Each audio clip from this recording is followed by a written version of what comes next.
This is CNN.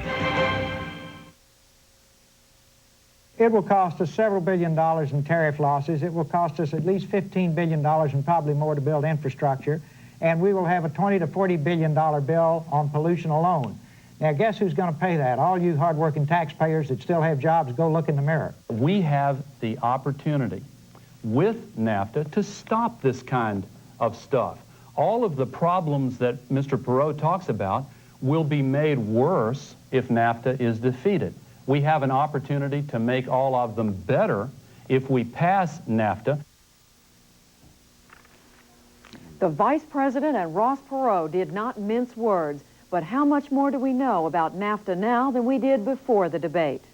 Tonight, a CNN special. Who won? Who lost? What's fact and what's fiction?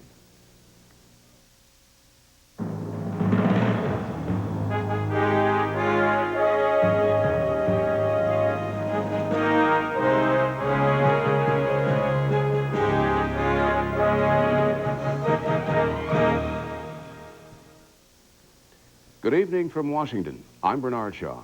And I'm Judy Woodruff. The great NAFTA debate is now in the books. Just moments ago, two point men on both sides of the NAFTA debate squared off in a special edition of Larry King Live. On the pro-NAFTA side, Vice President Al Gore speaking against the North American Free Trade Agreement, Ross Perot. A clash of wills tonight over what NAFTA will mean for jobs, the environment, and the overall economies of the United States, Mexico, and Canada. A key point of contention in tonight's debate, lowered trade barriers as a result of NAFTA and how they will affect the economies involved.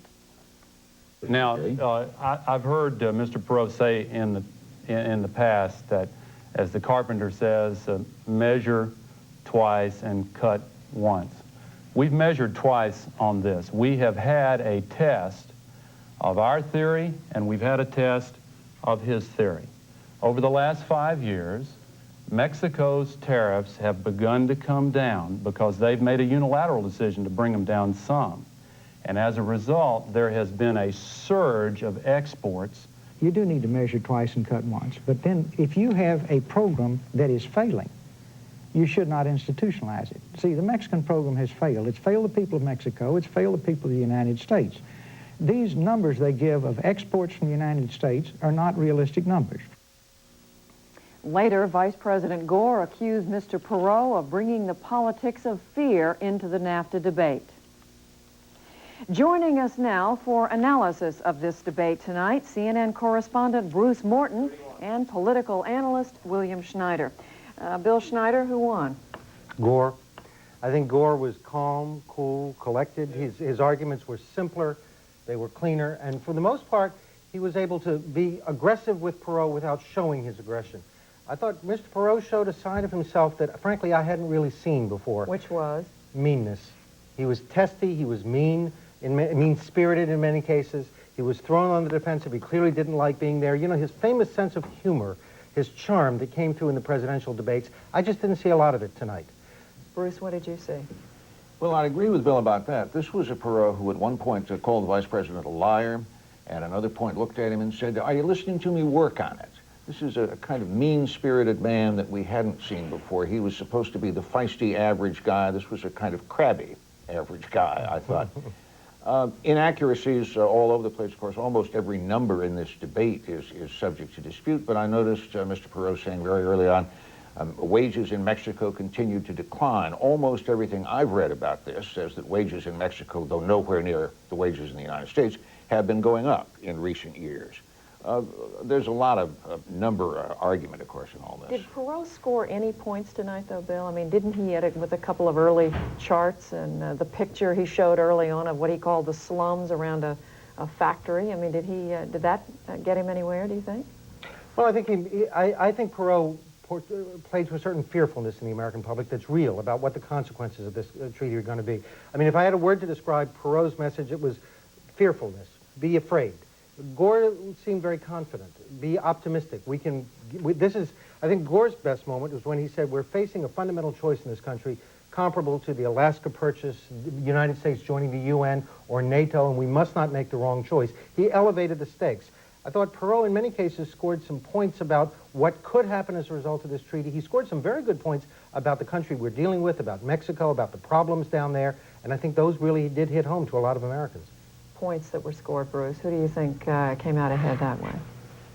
I first want to just wonder out loud what people made of the picture of Measures Smoot and Hawley, architects of the great tariff. That's right, there were two pictures that tonight. my college economics teacher said got us into the Depression. I don't know. Well, as the Vice President pointed out, too. I saw it with the public.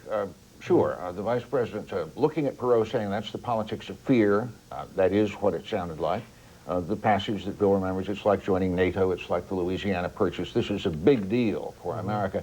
If I were an undecided congressman, I don't think any of this would have decided me. I think I'd be looking forward to going home over the weekend. The Veterans Day holiday is coming up, talking to the folks back home, and I'd become decided next Monday or Tuesday. I don't think this would have done. In other words, you're saying there wasn't new information that we heard tonight that's going to tilt one of those critical, what is it, 15, 20, 25 members who are still undecided. I agree with what Senator Dole said. He said that the audience for this is really the undecided members of Congress, and they respond not to what they saw in the debate tonight, but to the issue as it's seen in their constituency. And what they've got to figure out is, where are they going to pay a price if they vote for NAFTA? Most members of Congress know that voting for NAFTA may be in the long-term interest of the country, but what about their own political interests? And Perot may have succeeded in one thing tonight, mobilizing, rallying his constituency, and communicating to those members of Congress, if you vote for NAFTA, you're going to pay a price for it. Ex-Congressman Bill Frenzel, who's been lobbying Republicans, said the other day, I think most of the members on my side know that a yes vote is good for the Republic. They just wish somebody else would cast it. But for the viewers, I hear what you're saying, that this was geared mostly to the undecided members of Congress. But for viewers out there who've been listening to the Perot argument, this is going to cost us jobs in the United States. Was there anything tonight that either bolstered or weakened that main argument that Perot's been making, Bruce? Well, I think Perot had the stage to himself for a long time. The pro-NAFTA people got into the field relatively late. And here, for the first time, you had an articulate, reasonable person appearing in a lot of people's homes with Perot, with arguments more or less, give or take, as convincing as Mr. Perot's. I thought the Vice President sounded good, looked good, knew his case, and if you were prepared to be swayed away from the Perot case, this was a good evening where that might have happened to you. All right, we want to break away now and go right to the floor of the United States House of Representatives, where Congressman Jim Baucus, rather the House gallery, sorry, not the floor. Congressman Jim Baucus, who has been on the fence on NAFTA, is now stating his position. Let's go there now.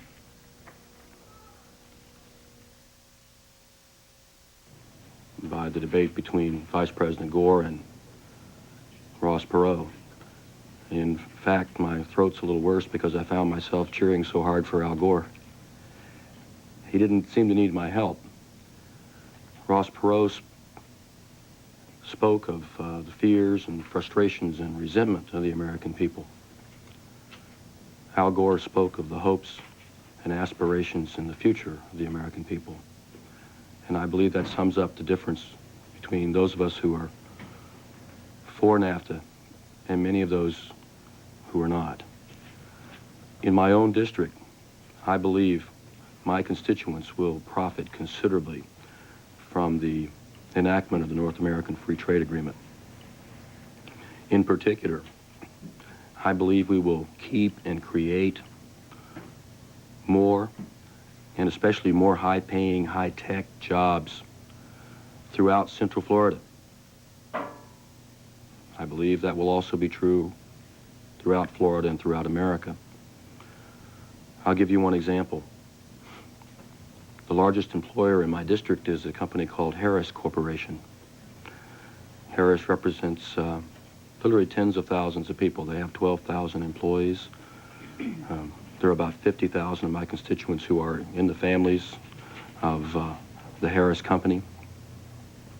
Harris makes semiconductors and computer parts and telecommunications equipment in my district now,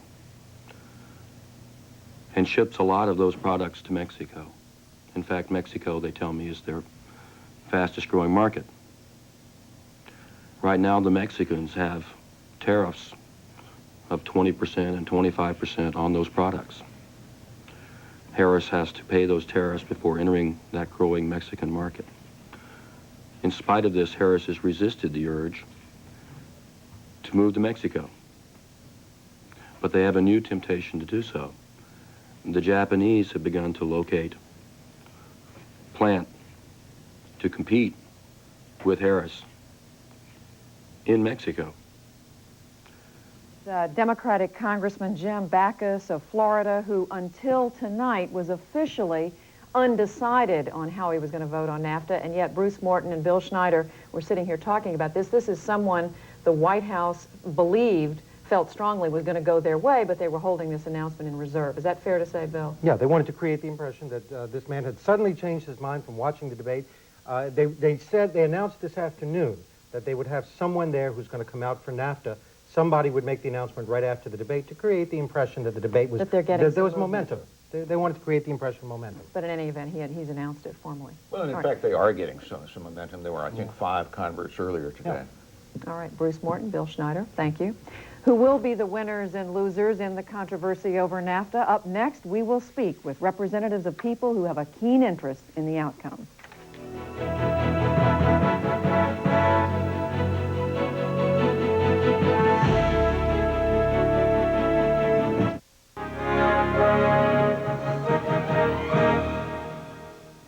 Central to the debate over NAFTA is the focus on jobs. How many U.S., Mexican, and Canadian jobs will be lost in the short term? What can be gained in the long term? And what are the chances for future prosperity for all 3 nations should NAFTA fail? Well, here to discuss all those ramifications, Lawrence Bossidy, Chairman and CEO of Allied Signal Incorporated, Raul Izaguirre, President of the National Council of La Raza, the National Hispanic Advocacy Group, William Bywater, Vice President of the AFL-CIO and President of the International Union of Electronic Workers, and Lori Wallach, Director of the Trade Program for Public Citizen, a consumer and environmental action group founded by Ralph Nader. Beginning with you, what struck you most about this debate? I think that Mr. Gore picked on Mr. Perot, that Mr. Perot laid out the diverse arguments of the broad anti-NAFTA coalition, so that he laid out one more time that jobs will be lost, wages will go down, taxes will go up, and as your commentators pointed out, that will simply jazz up folks at home, and that's where the decision is going to be made. For months, people have been working on their members of the House of Representatives, telling them, we're going to remember about this vote, this is very big, and there'll be a lot more of this Veterans Day weekend. That's what will decide. Mr. Izaguirre, what struck you? I think this was a great evening for the proponents of NAFTA. I felt that the Vice President laid out the case very factually, very calmly. He dealt with the non sequiturs of Ross Perot. Ross Perot would try to impute all the problems of the world into Mexico and our trade agreements, and I think very carefully and skillfully, the Vice President just blew him away, to use current phraseology. So it was a very good evening. I think, as your commentators have indicated, the Vice President won this debate hands down. William Bywater. Yes. Well, first of all, I think that Vice President Gore actually stretched the truth quite a bit. When he talked about the agreement itself, that agreement is the Bush agreement. It isn't the Clinton agreement. The side agreements he talked about for labor and environmental concerns doesn't mean anything. It's just jawboning. That's all it is. There's no agreement that you can be enforced with the Mexican government. It's just simply to talk to them about it. And when he talked about Salinas saying that he's going to give raises, again, that was a promise. That's not in any agreement. So you can talk about those things, but unless it has teeth in it, it doesn't mean anything. What struck you, Lawrence Bossidy? I thought that it was an interesting evening. I thought the Vice President talked about hopes as opposed to fears. He talked about tomorrow as opposed to yesterday. He talked about winning and competing as opposed to withdrawing and losing. He talked about a country that can be great as opposed to one that would shrink into isolationism. I always thought that Mr. Perot had a weak hand here. He had a chance to play his cards tonight, and he essentially folded. He talked a lot about the problems that Mexicans shouldn't like this, an imputed fascism in Mexico, the budget problem, the health problem. It sounded to me like he was interested more in a presidential run than he was talking about the NAFTA. Okay, let's go to the bottom line. In your collective judgments, what was said tonight by these two men in this studio on that set over there? What was said by these two men that would move votes one way or the other? Anybody? I think it was clear tonight that this agreement promotes jobs in this country. That's what it's about. It's about tomorrow. We get in not only to Mexico, but we get access to the rest of Latin America. It's a wonderful opportunity for us, and we have to take advantage of it. I don't agree with that. I think, first of all, this agreement is free lunch for multinational corporations and the banks. That's really what it amounts to. The workers themselves are on the short end of the stick in regard to this. Their standard of living is not going to be raised by this agreement. In fact, if anything, it's going to be kept down, because Salinas wants to get more and more American firms to move down there. And we're going to lose jobs.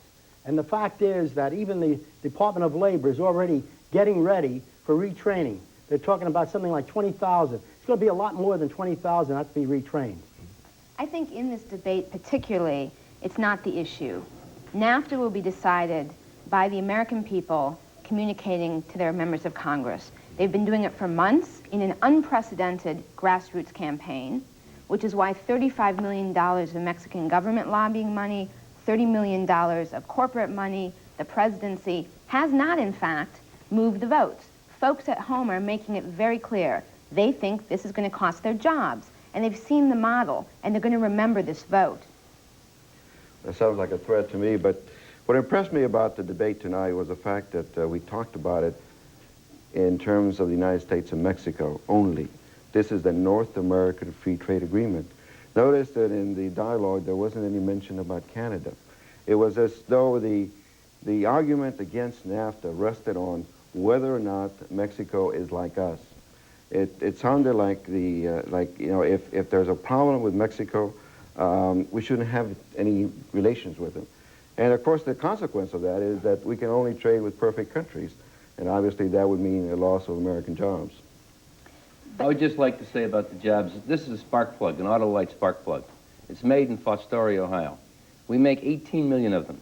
We're going to make 25 million of them. The question is, where are we going to make them? Right now, you can't sell these in Mexico because there's a 15% tariff.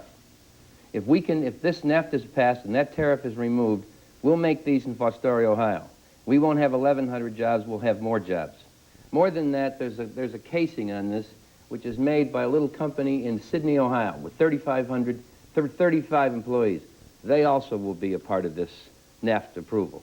This is a small part of a car. We export 4,000 cars to Mexico today. We'll export 60,000 cars in the first year. That's 15,000 jobs. William Bywater looks like he's itching to respond to that as a labor man. Well, first of all, let me say this, that, you know, the multinational corporations have polluted Mexico, and they haven't picked up the bill at all. They have no intention of picking up the bill. No one's asking them to. They are the ones that should be picking up the bill for the pollution in Mexico. As far as the workers are concerned, I don't hear those pro-NAFTA people being concerned about the livelihood of the Mexican workers who are getting, for example, in the electronic industry, anywhere from 60 cents to $1 an hour. And that's why they cross the border in order to get $4.25 an hour, and that's why you have so many illegals entering California. Bill, I talk to workers a lot. Yeah. Matter of fact, I talked to some of your own members. And as a matter of fact, your own membership in Chicago voted to support NAFTA. I think... Well, not my members. Your folks in Chicago, one of your chapters... IUE? No, maybe you're talking about IBW. Well, we'll check our figures. Okay, we'll check our facts. It's not the IUE, I believe the fact of the matter is that when you explain it to workers, that this means good-paying jobs, that we shouldn't have to compete on low-wage jobs, that we're talking about high-tech jobs, information jobs, but they're that not they believe it, and this is indeed about jobs, and it means American jobs. Let's go to Lori Wallach because we have, surprisingly, less than 1 minute left. I wanted to get back to this point about Canada, because Canada did come up in the context of the U.S.-Canada agreement. And this gets to NAFTA. NAFTA is not about tariffs, really. It's an investment agreement about allowing capital to move and jobs with it to lower wage, lower environmental cost environments. And as was pointed out in the debate very briefly, Canada lost a lot of jobs. Vice President Gore simply was not stating the case when he said it was a good deal for both countries. Canada lost like we will under NAFTA. If we don't pass NAFTA, how will that impede investment in Mexico? I thank all four of you. Regrettably, we're out of time, but we appreciate your coming in and sharing your thoughts with us tonight. More of our special report in a moment.